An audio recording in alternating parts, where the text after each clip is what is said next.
Welcome to Better Relationships, Better Life, where relationships expert Judy K. Herman and her guests share insights that can help you move through conflicts in your 9-to-5 jobs and your 24/7 lives. Crack the clarity code and create deeper connections beyond the messiness of relationships. Here's your host, Judy K. Herman. Our next guest, Jeff Krahl, is an international business consultant, speaker, corporate strategist who has developed proven business principles, applied it to finding his soulmate, and wrote a book about it. So for now, let's listen in on this episode, How to Align Your Best Self in Relationships and Business. Jeff, it is awesome to meet with you. I so appreciate you taking the time. You're a businessman, you're an international businessman, and you've had a whole lot of corporate training, but yet you're also in this relationship field as well. So I just can't wait to talk with you and weave together some questions that I have, since you're like in both of these arenas. Yeah, absolutely. And it's cool. I just want people to know that we've actually met face to face. It was a couple of weeks ago. I don't know when this is going to be aired, but I met both you and your lovely wife, Michelle. And you have a book. Why don't you share about the books that you have out there? The one on relationships, How to Find Your Soulmate. Can you share a little about that? Yeah. So I wrote, so I would tell people my story whenever single people were stuck in trying to find their soulmate and trying to find that special person. And they would always ask, like, how did you meet your wife? And I tell the story. And finally, they just say, hey, at the end of that, they go, you've got to write a book about that. So that was actually my first book. I wasn't planning on writing a book, but I kept wondering, like, why am I being stingy not to share that with others? So I wrote a book. It's called The Fifth Power for Relationships. And it's the 5 key the 5 key secrets to finding your soulmate. And so I always challenge my clients to do it in 120 days or less because that's what I did. And I know that my formula works even better. So a lot of my clients have found their soulmates even faster than my 120 days. Oh, that blows my mind, being having studied relationships and this being my career for so many years. And okay, so how do you do that? But now this, you do have a business book before you wrote the relationship book, right? I don't have a business book. I'm actually in the process of writing the business book as well. The key is the same 5 steps, which I call my 5th power formula, is exactly the same process I teach my business clients, as I teach my love clients, as I teach life clients, whatever, right? It's the same formula to go through, because it's a matter of, shifting those barriers that you're stuck on, and how do you, have really a proven process to follow. And especially in the love relationship area. I mean, how many people, like, you ask them, so how did you find your soulmate? Oh, I followed this process. It's like, no, I was by accident. I was lucky. I did it on, some sort of app and so on, or that sort of thing. So it's never a process.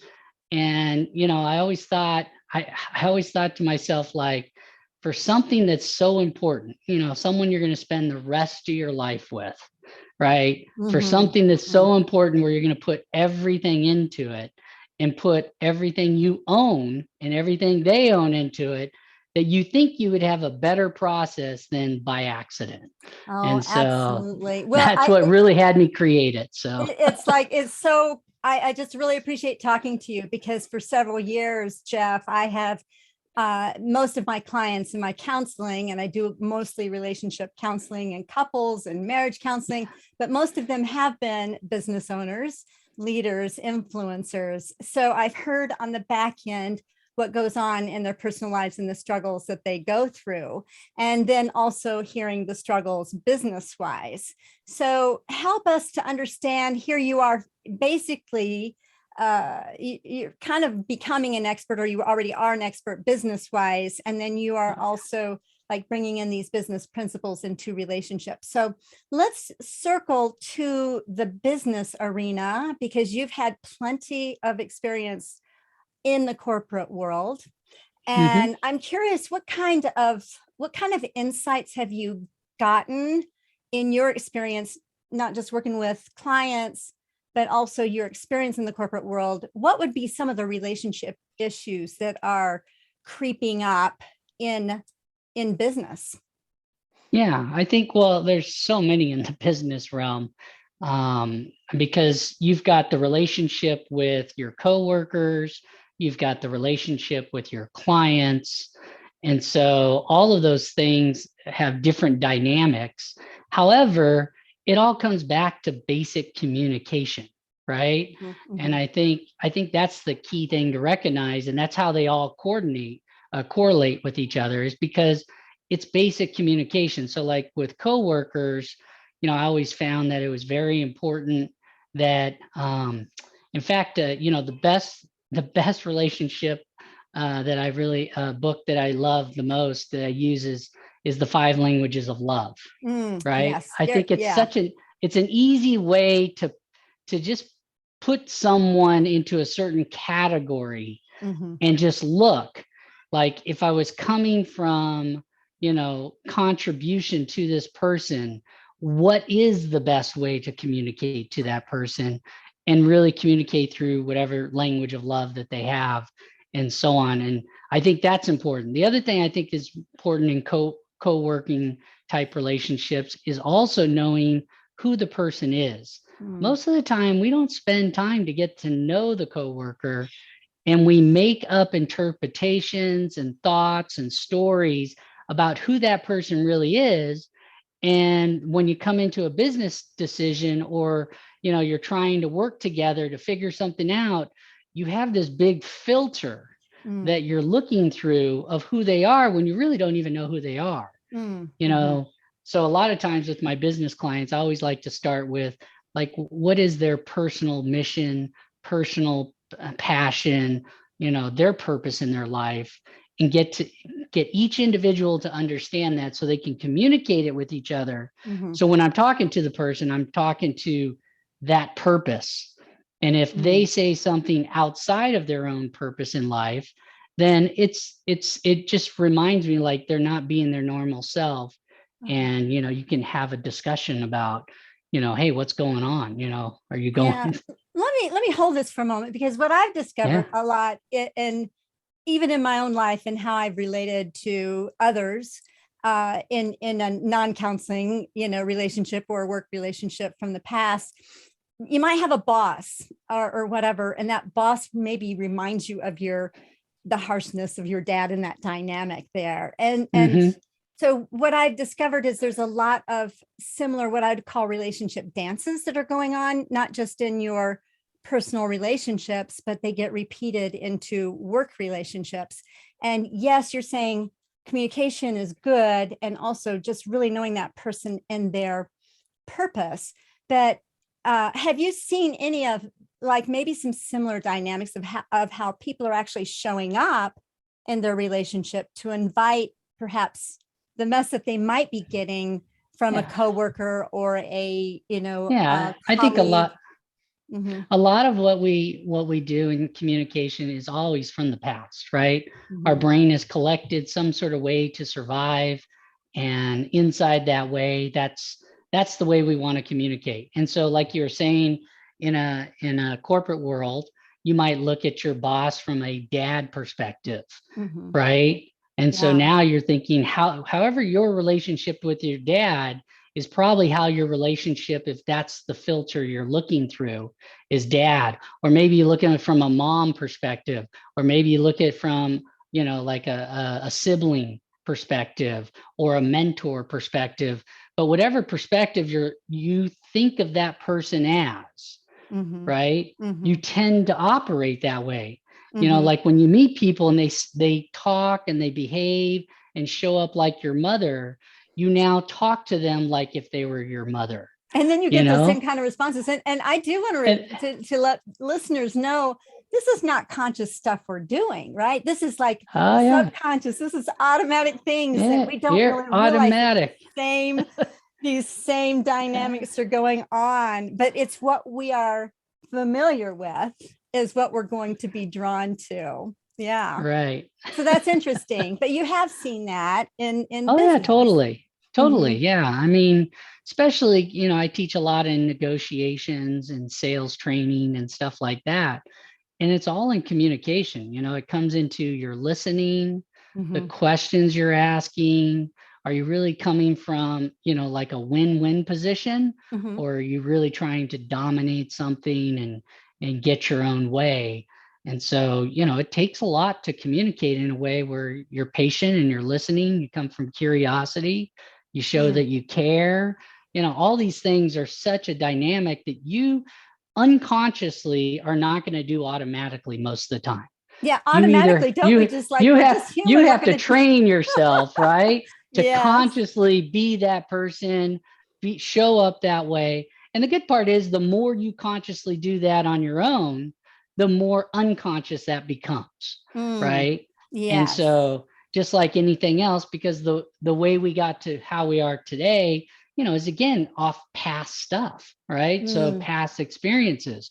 So, and those, you continue to practice year after year after year until you start to recognize with awareness that that's not really who I want to be. That's Mm. not Mhm. really how I want to communicate. And then it takes some consciousness and some training to be able to break through that. I mean, it's not an overnight thing. You got to start somewhere, but the more practice you get and the more you do that, then obviously the more unconscious that becomes, just like your past ones were. Right. The So more automatic that it can be, it's kind of like stretching and doing things like you brush your teeth automatically. And so, yes, some of right. these conscious things they can be conscious, but then they don't have to stay conscious once you get good at it. Well, help us to understand, because, and I genuinely want to know, because you have these principles and these things that when you're at a place in your life, you began to apply them in your personal life to find your soulmate. So what was going on in business?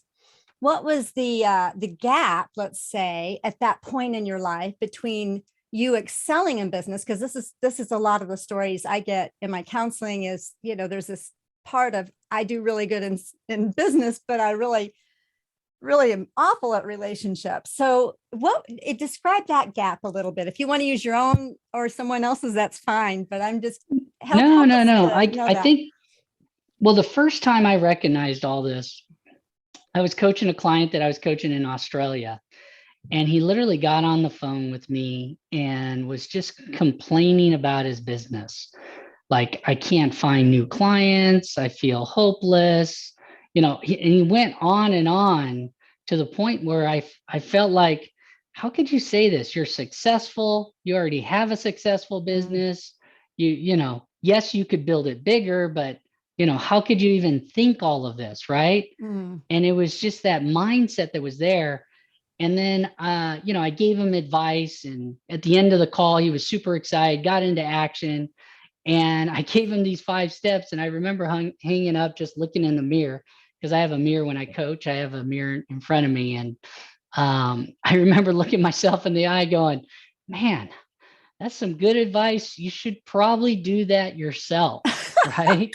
Have you ever had that moment, oh, right? I You're like, have those oh man, moments that was all. such good advice. And then you're like, hello, you should do that yourself. And the place that I was stuck was relationships, right? Mm, Like, mm, I didn't have my soulmate, and I started to hear myself as that guy, my client on the other line.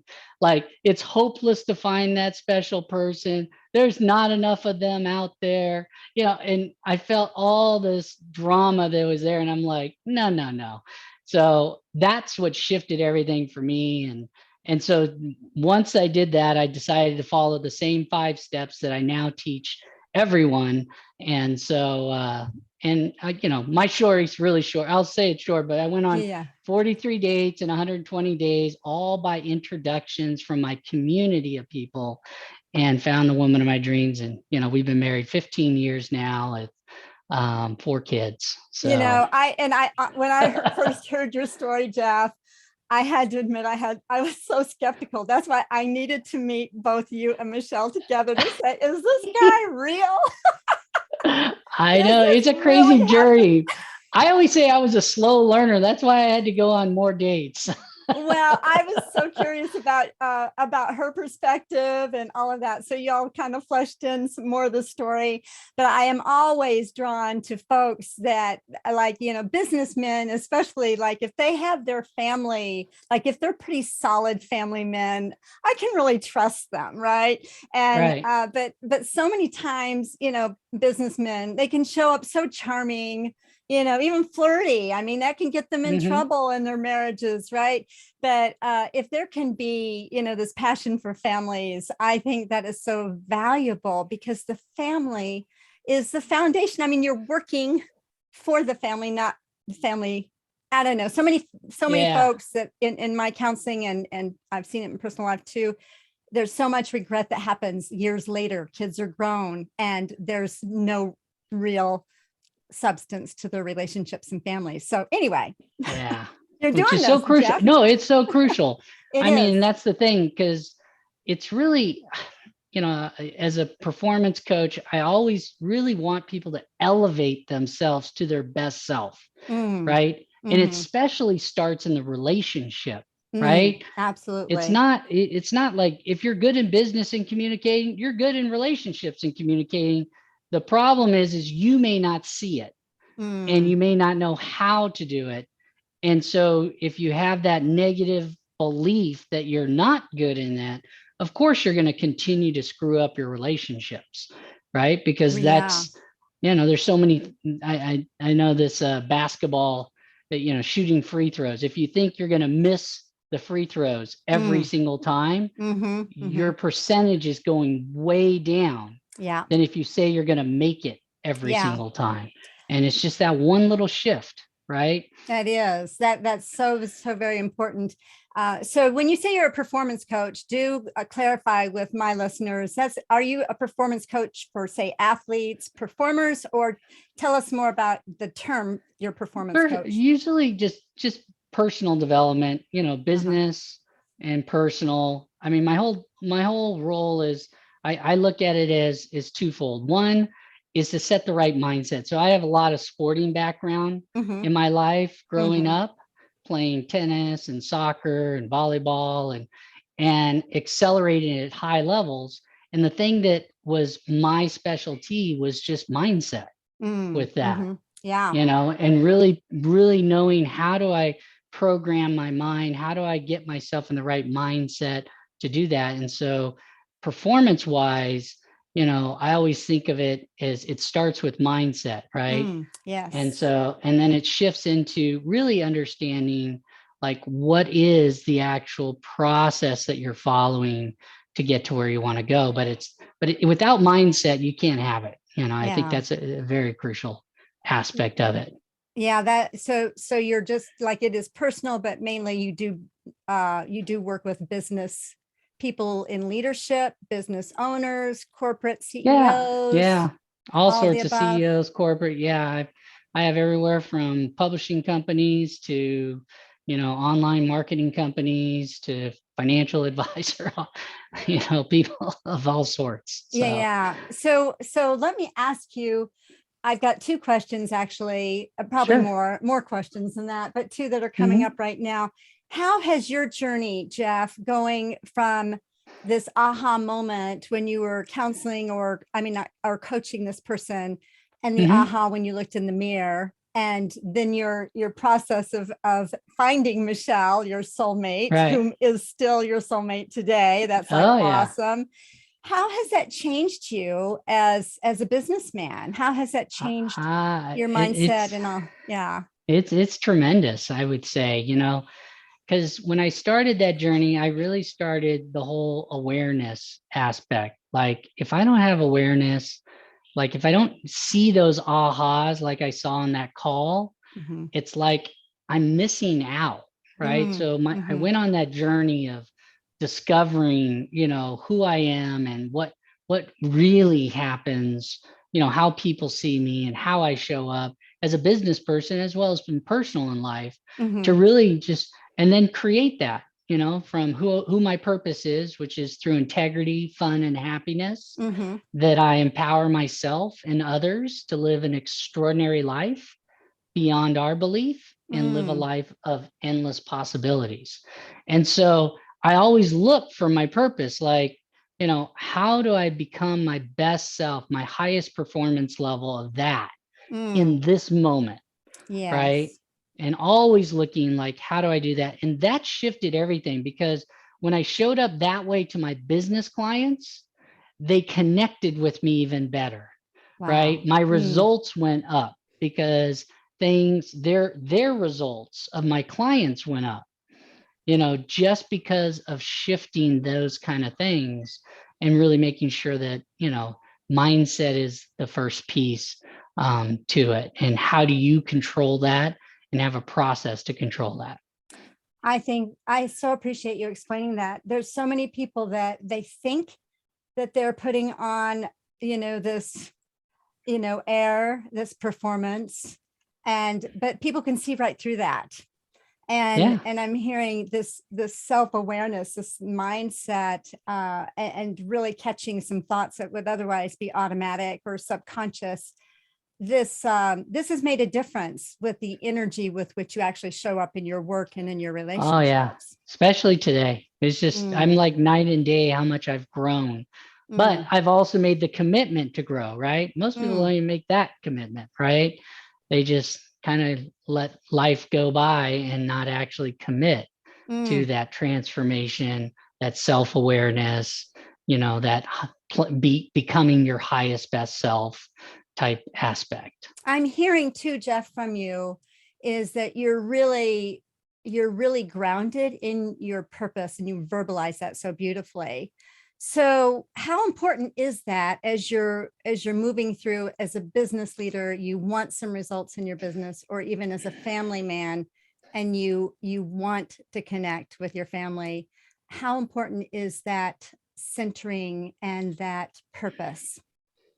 I think it's crucial. I think it's really crucial. I mean, I know in the beginning when I started doing that, when just really grounding myself in my purpose, every time I'd walk through a door frame, I would remind myself who my purpose is.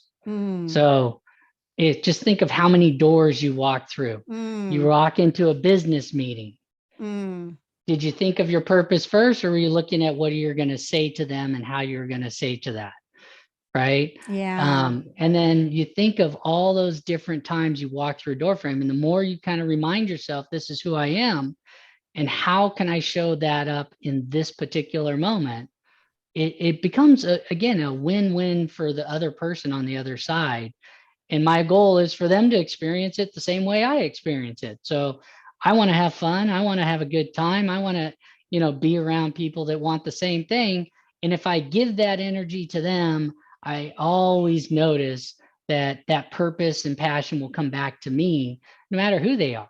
I feel it's a good thing. And obviously when we connected again, same thing, I just wanted to give and share and go back and forth, which made it really easy for our conversation as well. Yeah. And I so appreciate it, actually. So I'll let folks know I was kind of quote unquote picking your brain as a businessman. I mean, I've been a therapist and haven't really been in that business world. And here you've been in the business world and not been a therapist. So I thought Exactly. I would love to get some of this insight, because I think those of us in the mental health field and have been trained to do psychotherapy, I think there's this missing piece, Jeff.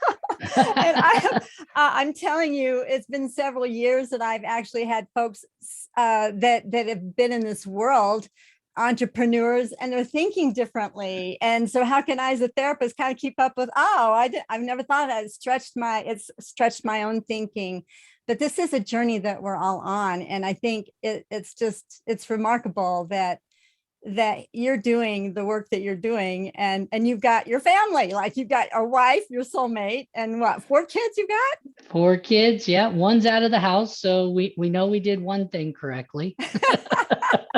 We still got 3 to go. It's always a journey and adventure, but it's been great. It's been amazing, and it's funny because, again, it was intentionally developed. Like on our first date, we even talked about things like that. Like if we had a family, what would you want? right? What would Yeah. that look like? Yeah. And she's like, I want 3 kids. I'd be like, yeah, that's what I want too. Yeah. And at the time, she already, my oldest is my stepdaughter. Mm-hmm. And Mm-hmm. so at the time it was like, okay, we'd have 3 more. You get an instant And family. and it was instant. And it was funny. It was an instant family. And it was funny because the thing that was holding me back is that I recognize as awareness is I was not actually like consciously working in a way to find the woman of my dreams, Mhm. have a family, build a family. Like the things and the activities and who I was being and what I was doing was nowhere in alignment to that until I saw that, right? And Okay. then once I Yes. saw that, it was really simple to go, okay, if I want to be a father, if I want to have a family, if I want to find the woman of my dreams, then, I've got to behave, look, and everything had to shift to my best self of how I wanted people to perceive me, and so that alone shifted everything for me. And when I met Michelle, and she told me that she had a child, and it was so funny. I was like, that's fantastic. How old is she? And I started went through this, and most single guys may not want to do that, and then and it's like, and that was one of the things she's expressed to me multiple times and said, he was the first one that actually said something different, Wow.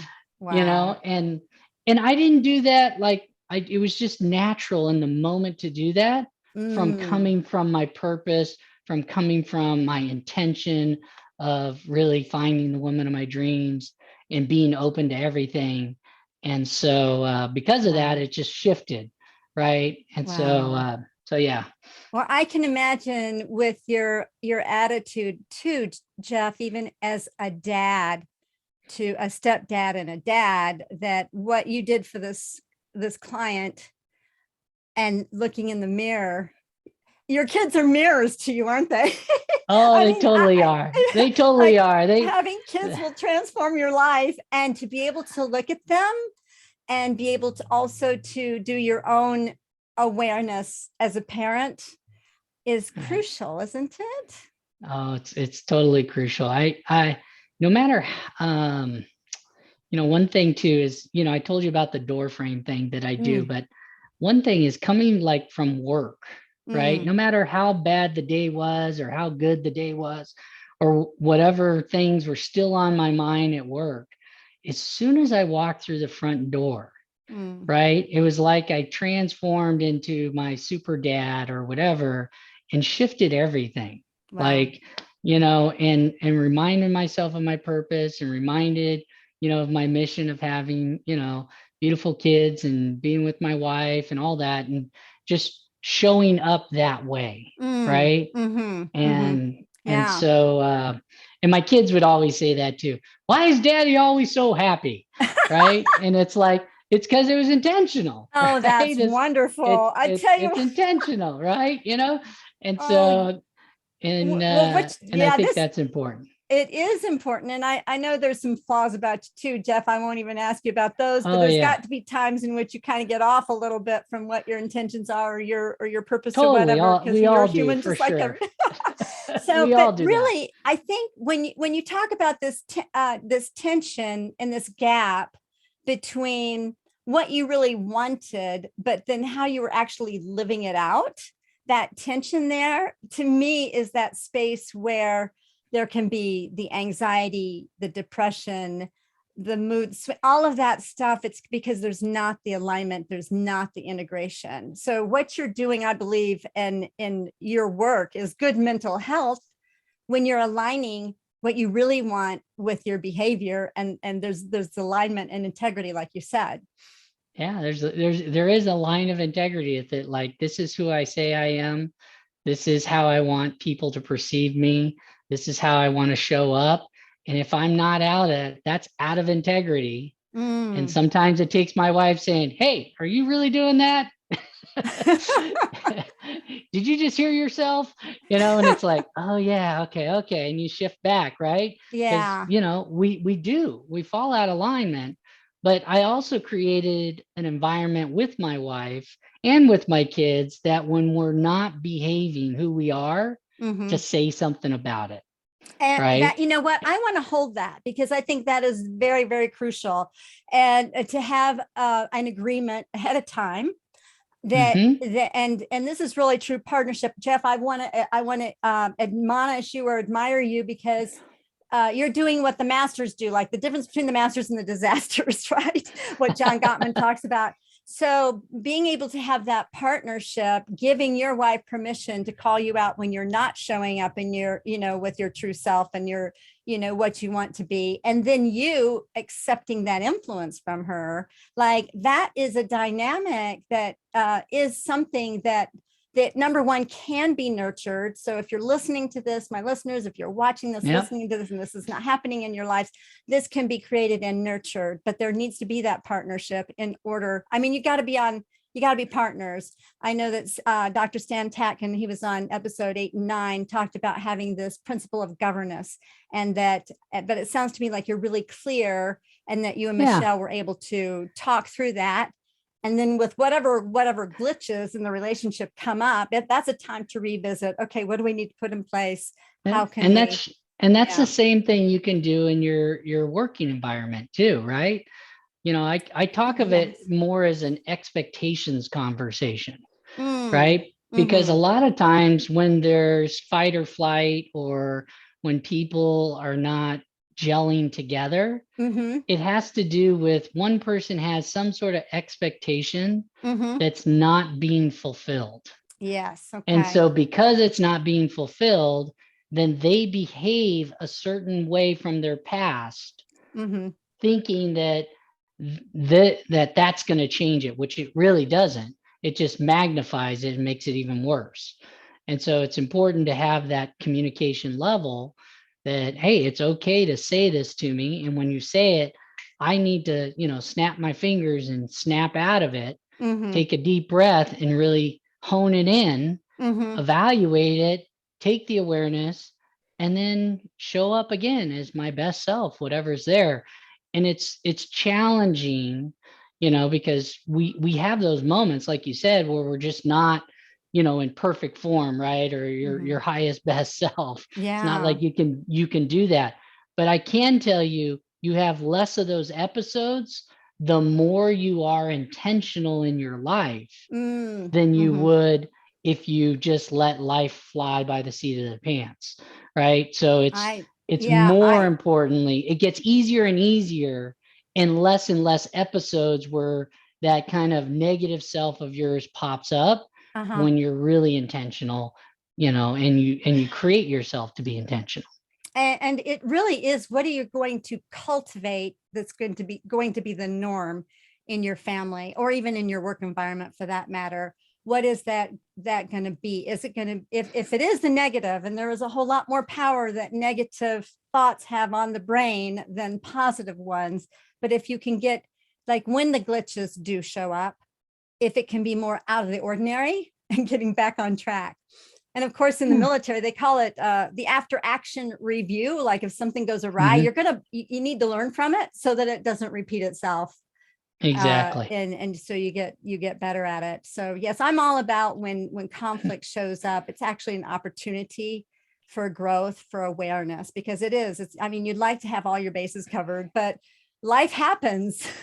And so it is normal to have some of those things show up. But I love it that you're talking that you've got this, this flow, so to speak, this norm of more positivity. Yeah. And like I said, the episodes do come. I remember talking to one of my clients or just a friend, and I thought to myself, I was helping him out, and then he decided to do something different. And I just snapped in my head and I didn't really recognize it, and I started going back and forth. And when I got off the phone with him, I just realized, like, I felt like he didn't trust me anymore. And I went back into some old story as a little kid, not being trusted, And I went into this whole thing, which is not who I am. It was just some automatic way I showed up. And, again, I called him, kind of talked through that, let him know what was happening on my end. Cause he was like, this isn't the Jeff I know. Right. He's just like, and just kind of get that out in the open. And I think the more you can catch yourself not being your best self and having that awareness and really going back and showing up as your best self with that person or with that coworker or with your spouse, I think the better off you are, because again, you're always elevating yourself to your best.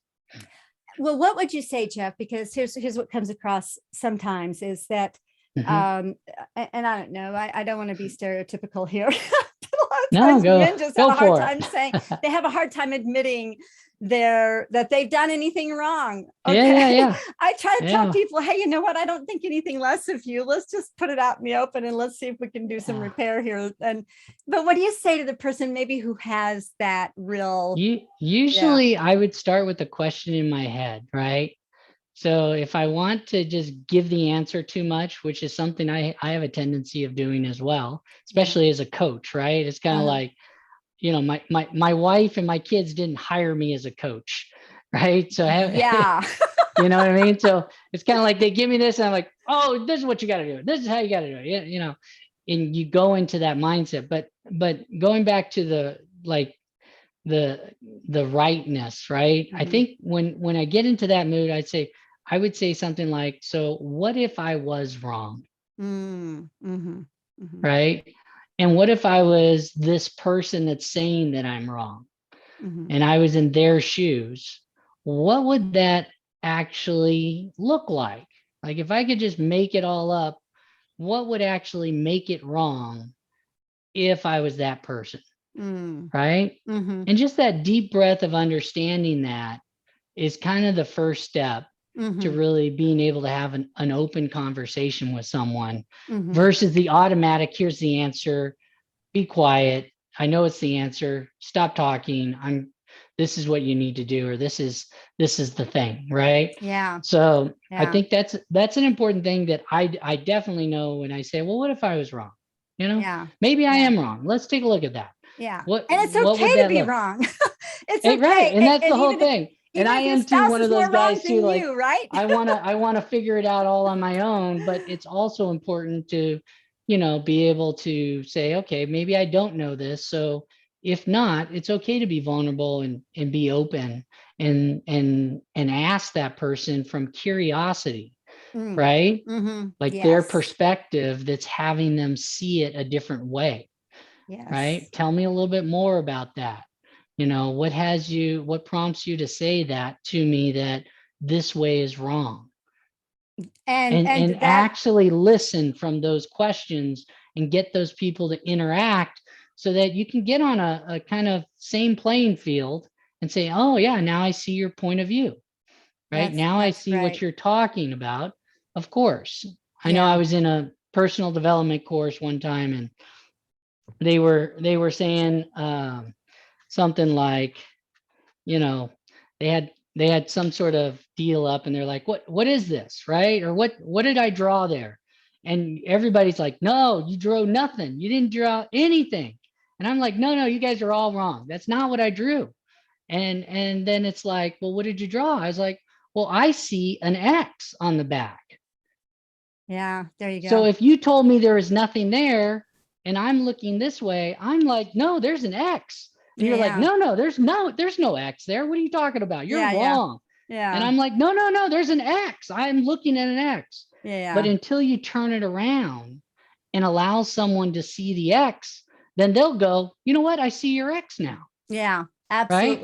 Right? And then you'll turn around and go, you know what? I see your blank sheet of paper now. Yes. And now you can have a real conversation of what are we going to do next? Absolutely. Right? It is that ability, Jeff, to have a perspective other than your own and to be able to empathize and see the perspective of another. I think that's brilliant. You're doing a great job. I so appreciate you and what you're doing.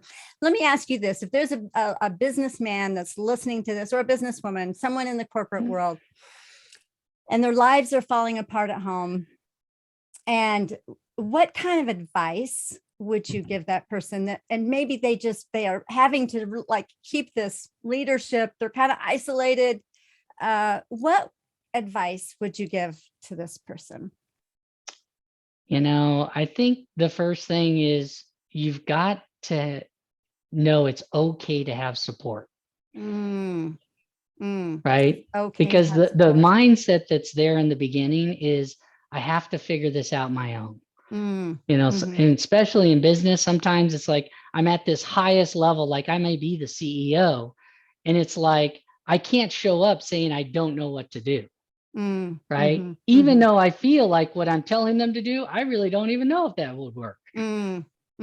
Right. Yeah. And I think just that first perspective is you need to get some sort of support, whether it's counseling, whether it's coaching, whether it's consulting.